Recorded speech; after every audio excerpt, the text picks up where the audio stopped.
Hey everyone. In this guide, I'm going to show you how to create a morph style transition inside Google Slides using the full 2026 setup. Even though Google Slides doesn't have a built-in morph feature the way PowerPoint does, you can still achieve a very similar smooth flowing movement with a simple trick using duplicate slides and smart animations. So first, open your browser, go to google.com, sign in, and open Google Slides. Once your dashboard loads, go ahead and open a presentation or create a fresh one. Start by selecting the slide where you want your morph effect to begin. Right-click that slide and choose Duplicate Slide. This gives you a pair of matching slides, which is exactly what you need for a morph effect because the animation works by shifting objects from one layout to another.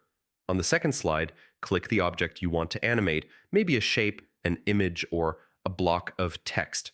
Move it to a different position, resize it, or change its color. The transformation between these two slides is what creates the illusion of morphing. Next, click Slide at the top and choose Change Transition. Pick the Fade or Dissolve transition, since those options blend the slide smoothly and make the movement feel natural.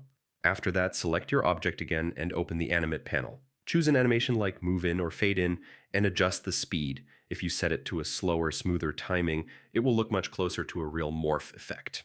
Once your transitions and object animations are set, preview the slide by clicking Play. You'll see your objects shift and transform from their first state to the second, giving you that fluid morph-style motion even though Google Slides doesn't technically support morph natively.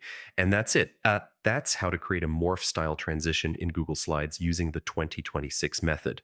With just duplicate slides, a few motion settings, and a couple of animations, you can make your presentations feel dynamic and polished without needing advanced tools. Thanks for watching, and I'll see you in the next guide.